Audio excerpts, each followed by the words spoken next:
Shalom, tudo bem? Eu sou o Antônio e este é o canal da comunidade cristã Radavar. Estamos aqui hoje para mais um estudo sobre a palavra de Deus. E hoje com um tema muito interessante. Mas primeiro vamos orar. Senhor Deus, Pai eterno e infinito, nós estamos aqui, Senhor Deus, e rogamos as tuas bênçãos, Pai, sobre este estudo a respeito da tua palavra. Coloca, Senhor Deus, as tuas mãos fortes e poderosas e protege-nos, Senhor Deus, abrindo mentes e corações para recebermos mais de ti, com discernimento e sabedoria. Nós te rogamos em nome do Senhor Jesus. Amém. Amém. Louvado seja o nome do Senhor. Espero que você esteja bem, tudo em paz na sua casa, com a sua família, contigo mesmo. Vou. Espera aí só um minuto. Vou compartilhar a tela para que nós possamos começar. Espera aí, aqui. Maravilha. Tá aí. Cristo versus Satanás.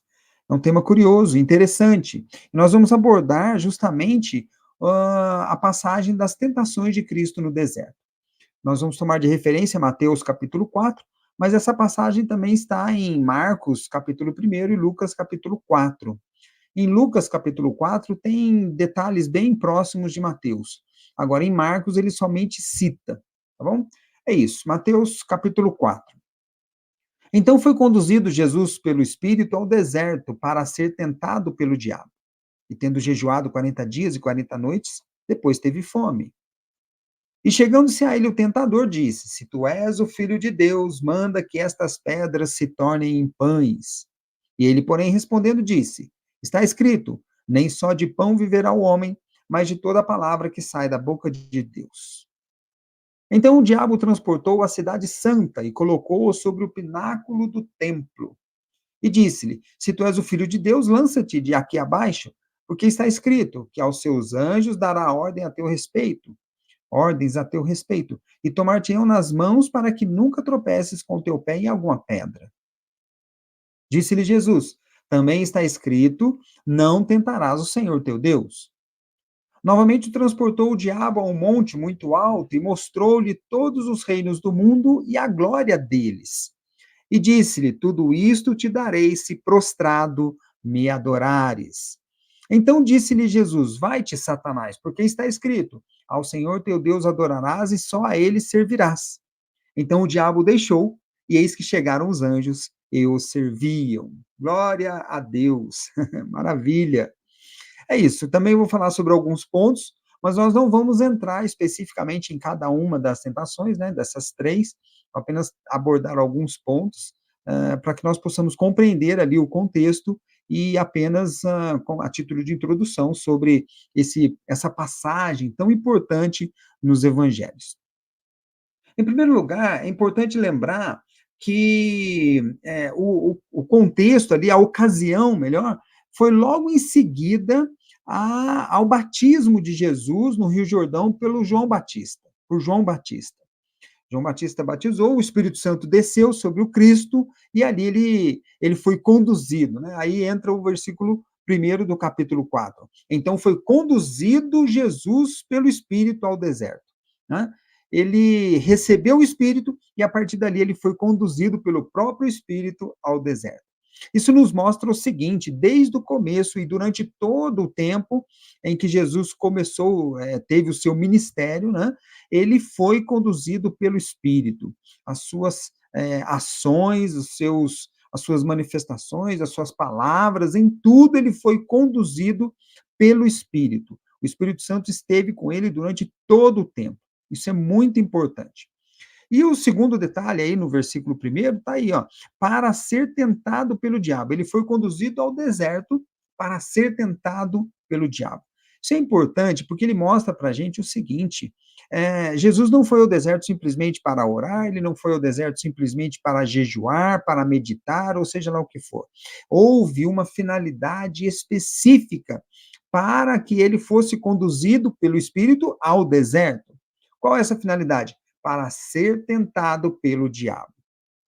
Nós podemos compreender nessa expressão, para ser tentado pelo diabo, um certo planejamento, uma premeditação. Ele foi para lá sabendo que seria tentado pelo diabo, por Satanás. Ele foi sabendo disso. E ele já se preparou, ele ficou 40 dias jejuando, orando, ele realmente não comeu. Foi uma tentação real.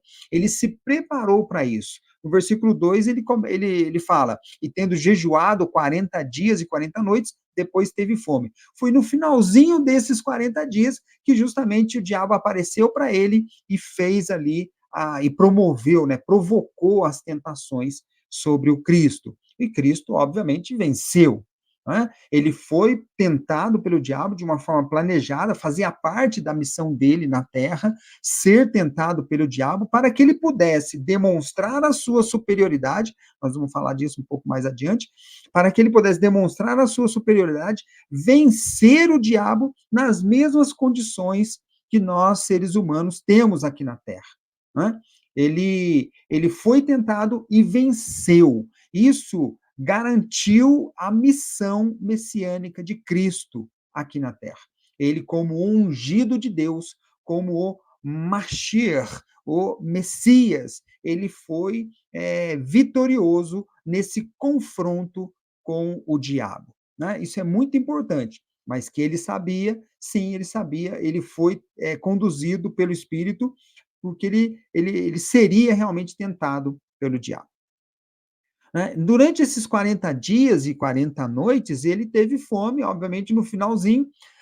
Em Marcos, capítulo 1, diz que ele vivia entre as feras, ou seja, nesses 40 dias ele ficou lá enfrentando provavelmente ursos, leões, lobos, cobras. Então, pode ser que não tenha sido tão tranquilo assim. Realmente ele enfrentou as feras, porque ele vivia entre elas, conforme as palavras do Evangelho de Marcos. Né? Além disso, ele passou realmente os 40 dias sem comer coisa alguma. Lucas, no capítulo 4, versículo 42, ele deixa bem claro isso. E naqueles dias não comeu coisa alguma. Mateus não fala dessa forma, porém Lucas deixa bem claro que ele não comeu. Por isso, no finalzinho, ele sentiu fome, e aí o tentador, o caluniador, chegou até ele para provocar, né, para o tentar.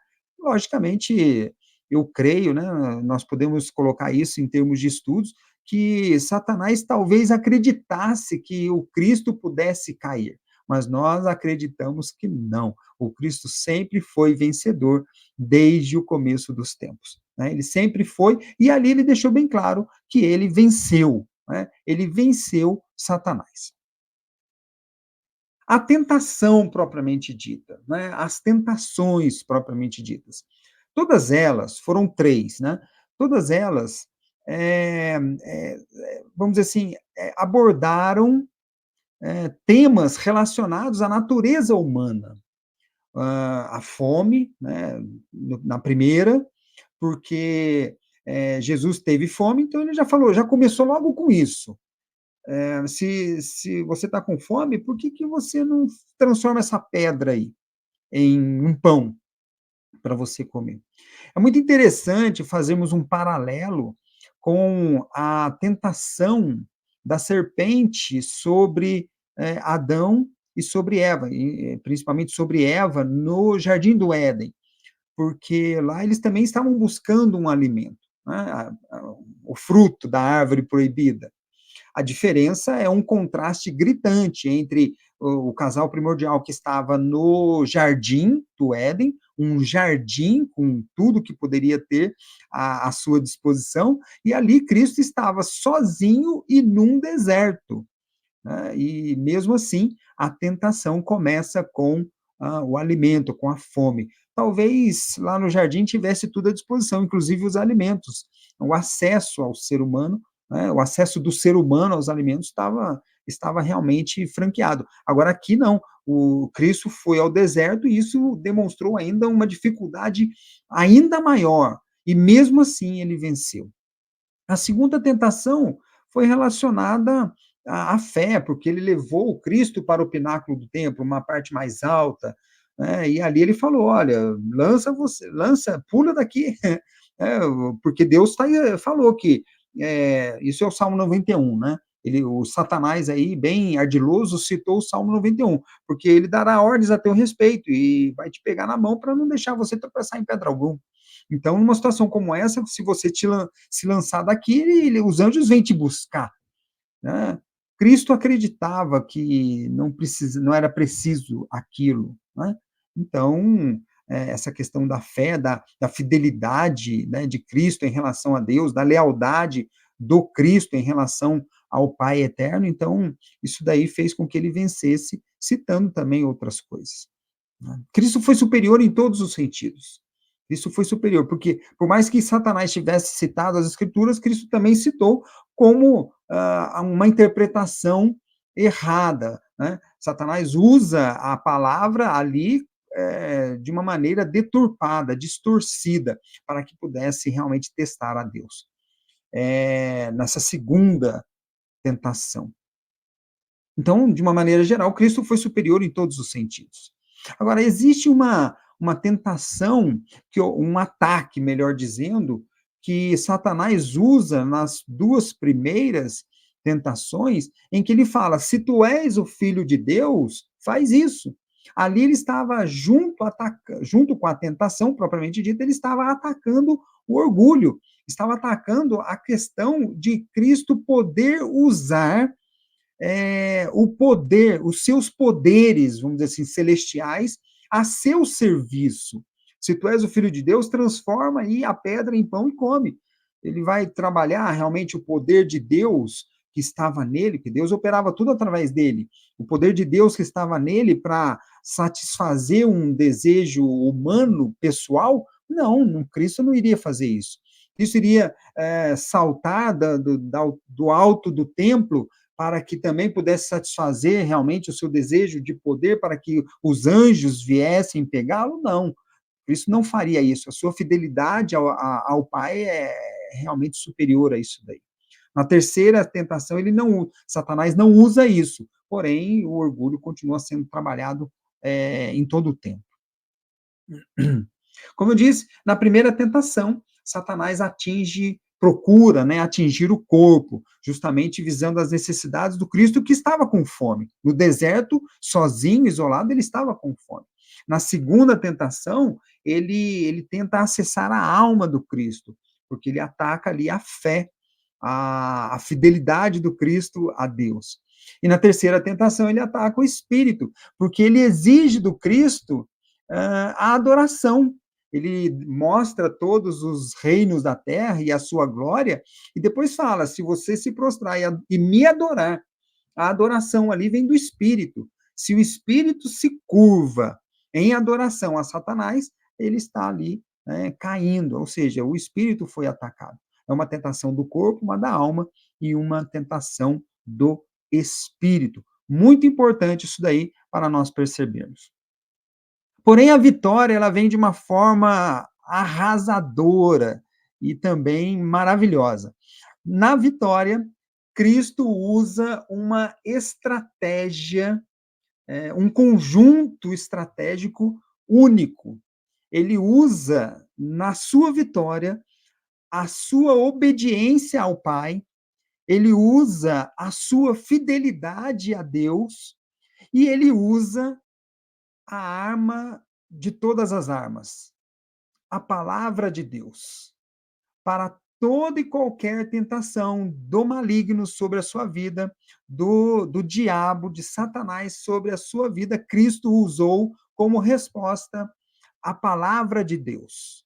Ele usou na primeira tentação, Deuteronômio 8:3, ele usou na segunda tentação, Deuteronômio 6:16, e ele usou na terceira tentação, Deuteronômio 6:13.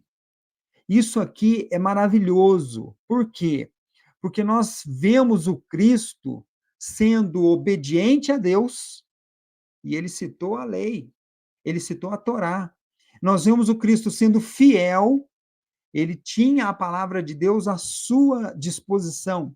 E ele justamente empregou a própria palavra de Deus, o Pai, para vencer a tentação. Para cada uma das tentações, houve a citação de um trecho da Torá, de um trecho da lei, especificamente no livro de Deuteronômio. Deuteronômio 8:3, 6:16 e 6:13. As respostas foram precisas do Cristo sobre o tentador, sobre o acusador, sobre Satanás. E ele, obviamente, vence. E Satanás é calado, simplesmente, com a citação das palavras de Deus feitas por Cristo. Por que Cristo usou a palavra de Deus? Porque a palavra de Deus, conforme Hebreus 4:12, é viva e eficaz. E ele compara, conforme Efésios capítulo 6, versículo 17, ele fala que a palavra de Deus é a espada do Espírito. Olha só que coisa maravilhosa. E aqui nós podemos ver, Hebreus 4:12, a palavra de Deus é viva e eficaz, e mais penetrante do que a espada alguma de dois gumes, mas ela em si é uma espada, né? E penetra até a divisão da alma e do espírito, e das juntas e medulas, e é apta para discernir os pensamentos e intenções do coração. Glória a Deus. Aqui, obviamente, Paulo citando, né? Talvez Paulo, porque tem uma dúvida sobre a autoria da carta de Hebreus, mas não é isso o momento agora. A questão é, a palavra de Deus é a espada do Espírito. E como espada, o Cristo usou como a sua arma, a arma letal que calou o caluniador, que calou o acusador. E Satanás foi embora de fininho. Glória a Deus! E ali o Cristo saiu vitorioso dessa tentação e iniciou o seu ministério. E com esse ministério, ele já chega arrasando. Arrependei-vos, porque é chegado o reino dos céus. É isso. É isso que nós tínhamos para falar a, sobre a luta, sobre a batalha, sobre esse confronto entre o Cristo e Satanás no deserto, numa passagem maravilhosa das Escrituras, numa passagem maravilhosa, tomamos como referência o Evangelho de Mateus, em que nós vemos o Cristo simplesmente citando a lei, citando as Escrituras, citando o livro de Deuteronômio. Presta atenção, para aqueles que dizem que a lei não serve de nada, que a lei, não, negativo, a lei é a palavra de Deus, presta muita atenção, não confunda o que foi feito pelos homens com a lei, do que a própria lei. A lei é a palavra de Deus, a palavra de Deus é viva e eficaz. Quando Paulo citou no livro de Hebreus, ele estava citando justamente, quando ele estava se referindo à palavra de Deus, ele estava se referindo às escrituras que existiam na época, que era justamente a lei, os profetas e por aí vai. Né? Em especial, a lei. Nós jamais podemos dizer que a lei de Deus, a lei como palavra de Deus, não funciona. Jamais, jamais. É isso. O Cristo usou e ele foi vencedor, não apenas pela sua fidelidade, pela sua obediência, mas porque ele empregou a palavra de Deus como espada, como arma contra o caluniador. Amém? É isso. Esse é o nosso estudo de hoje. Que você tenha uma ótima semana na presença do Senhor. Amém? Shalom. Fica com Deus.